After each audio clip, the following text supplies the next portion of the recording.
Good morning, it's me, Kenny Polcari, your host of the party, and today is Monday, March 6th, 2023. And what is it that we need to know? Well, it is going to be a big week, right? JJ is set to go to Capitol Hill. Now, stocks tested support and bounced off the trend line on Thursday and Friday. 10-year bond yields retreat from more than 4%. The dollar churns, oil and gold advance. 2022 losers continue to be the 2023 leaders on up days, right? What are we having for dinner tonight? We're having the Steak Pizzaiola. We'll get to that in a moment. So look, stocks moved higher on Friday. All the indexes are better than 1%, building on the momentum from Thursday, right? As investors seem to be disregarding the narrative of higher rates for longer because they have convinced themselves that while the data remains strong, it's only because of the lag effect of the 10 rate hikes, right? Data Friday morning revealed that the services sector of the U.S. economy remains hot. Is in fact getting hotter with each passing month. S&P Services PMI rose to 50.6.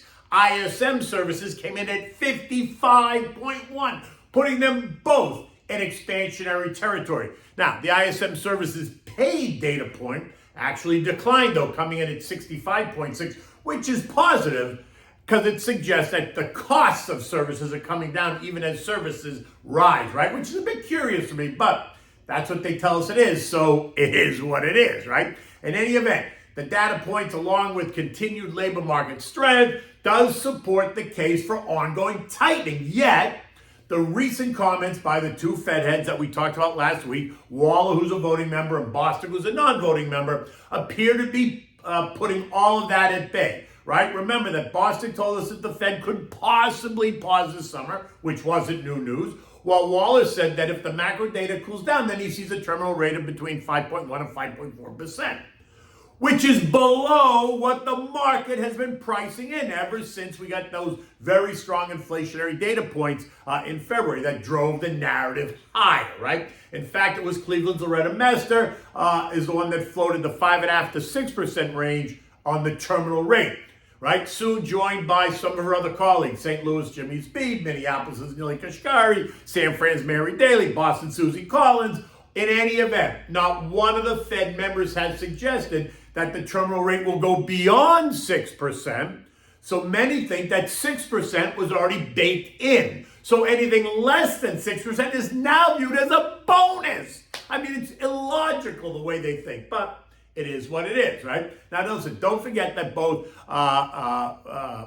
these Fed heads played on both sides of the fence, saying that if none of this came true, then they support higher rates for longer. But the algos chose to ignore that part of the commentary and only focus on what appeared to be the dovish comments, right? Causing the algos to go into overdrive, forcing the shorts to run for cover as well. And when shorts run for cover, that means they become buyers because that's how you cover a short. You have to actually turn around and buy it, right? So now you have aggressive algos accompanied now by aggressive short covering, and that sent the Dow up more than 700 points just in 2 days, right?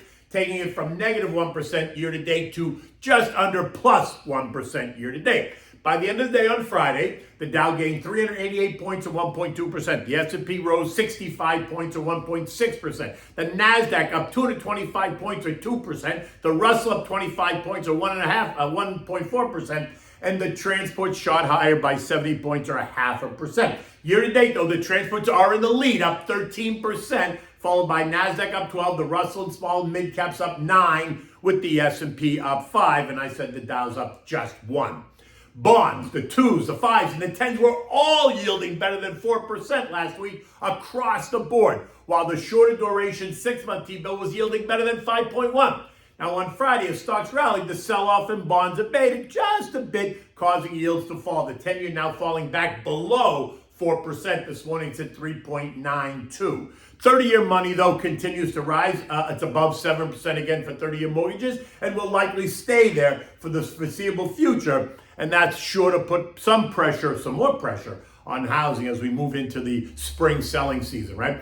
Every sector was in the green on Friday. And as you might expect, money piled into the worst performing sectors of 2022, right? We saw strength in tech, consumer discretionary, communications, all up better than 2%.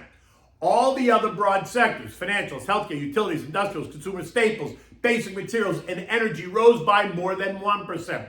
And again, the whole value and the growth trade are running neck and neck, both up 1.6%, leaving them up 5.8 and 5.6% respectively for the year. So there's no real definition there, right? They're going head to head. And as you drill down, you saw even more excitement. Retail up 1.5%. Housing was up 2.3%. Airlines up 1.9%. Disruptive tech up 3.6%. Semis up 1.6%. Artificial intelligence up 3.1%. Metals and miners up 2.5%. All sectors that suffered in 2022. Coal stocks were on fire. CEIX up 5.8%. NRP up 3%, Arch Coal up 1.5%, SXC up 2.2%. Davey Einhorn of Greenlight Capital making bullish comments on CEIX, and that helped the whole sector rally. Look, anyone who thinks that fossil fuels are going by the wayside should really reconsider that stance. Now, that doesn't mean that renewables and alternatives are dead on the vine. They are not. But don't discount the value and opportunity in the more traditional energy fossil fuel names, right? Oil continues to push higher. It was up $1.66 or 2%, leaving it just about to kiss $80 a barrel. Now, remember what I said. If we pierce the trend line at 79, then we would see a push up to challenge resistance at 83.15. And that is what appeared to be happening.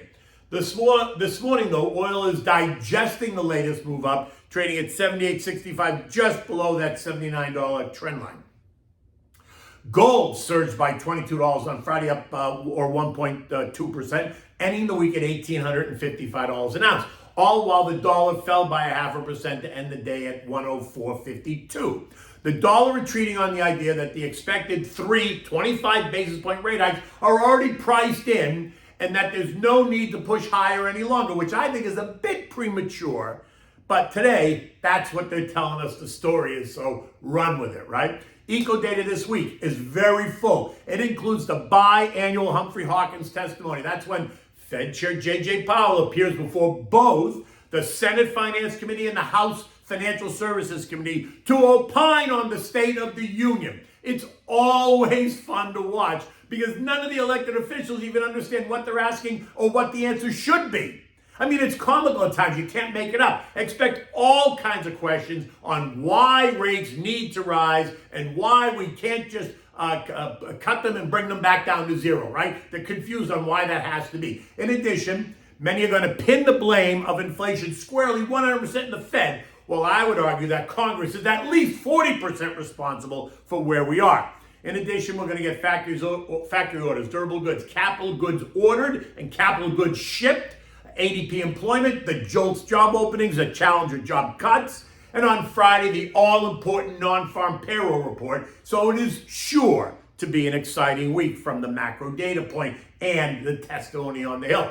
But it is the following week that's going to add further depth and dimension to the narrative. That's when we're going to get the CPI and the PPI readings, and those are sure to play an important role in how the conversation unfolds over the next 2 to 3 months. Look, the U.S. and global economies are showing ongoing strength, right? PMIs around the globe are now all heading back into expansionary territory, and that is despite rising rates around the world, right? Rising rates, rising energy, and rising food prices, which only means that the central banks around the world are going to have to keep pushing and pushing and pushing to bring inflation under control. Recall that the jobs market remains very tight.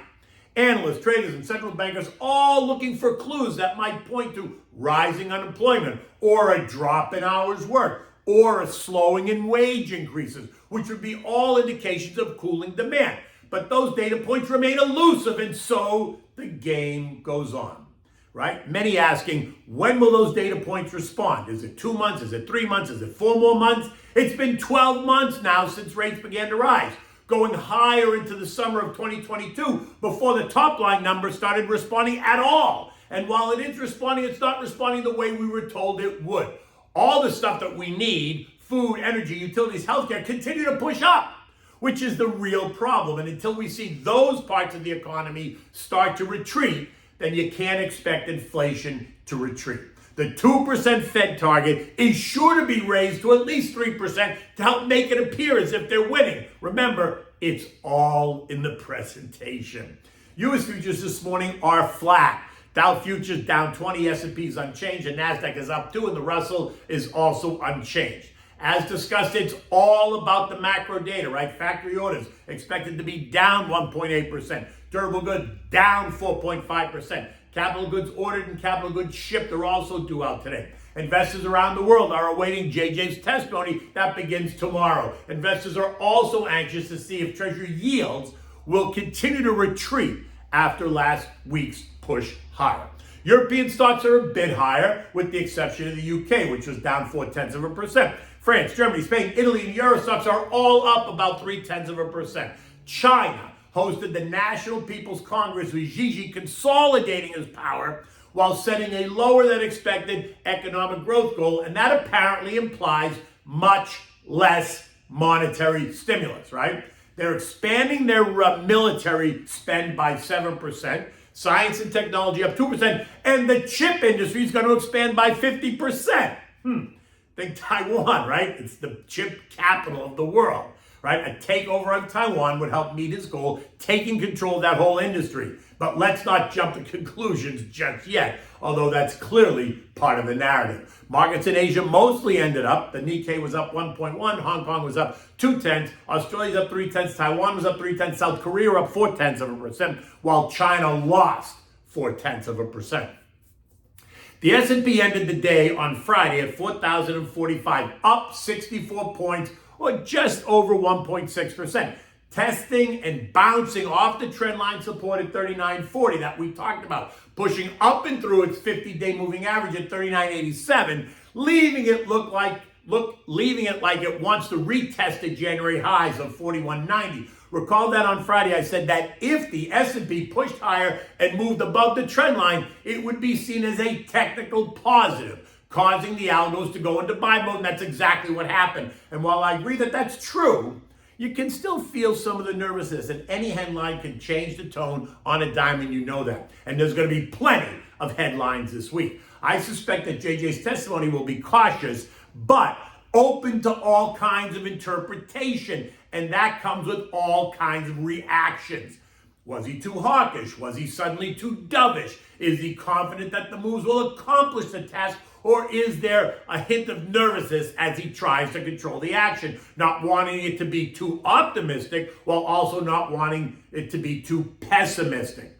In the end, it is going to be the macro data that sets the path forward for future Fed moves. Remember, investing is dynamic, right? It's not static. You make the plan and you stay the course. You don't try to time it. You stay in it, right? Take advantage of the opportunities that sometimes some of this short-term chaos creates. Okay, so what do we have for dinner tonight? Wow, this is perfect. The Steak Pizzaiola, right? Now, this is an easy dish to make, but it's always a great dish, right? You need a couple of things. You need a couple of nice ribeyes or T-bones, about 3/4 of an inch thick. You need olive oil, oregano, garlic, onions, red and green bell peppers, a can of crushed tomatoes, some red wine, and salt and pepper, right? You can also use crushed red pepper flakes if you want to give it a little bit of a zing. But that's optional, right? You can't use it, whatever. You can add it at the end if you want. In a saucepan, you want to heat up some olive oil and add the crushed sliced garlic. Move it around for a little bit until it gets nice and golden. You know the deal. Then you're going to add in the sliced white onion and the julienne bell peppers. Turn the heat to medium and cover it. Stir them occasionally, but keep it covered so that they cook and they soften up. When the onions and the peppers are soft, takes about 5 or 7 minutes. You're going to add the can of crushed tomatoes, not puree, kitchen-ready crushed. Then you're going to add oregano, the red pepper flakes here if you want them. You're going to turn the heat up, bring it to a quick boil, and then reduce the heat to medium. Add the red wine, maybe about a half a cup. Let that steam away. Add the salt and pepper, and then let it simmer and thicken up. Should be 10 to 12 minutes, but you can always taste it and adjust.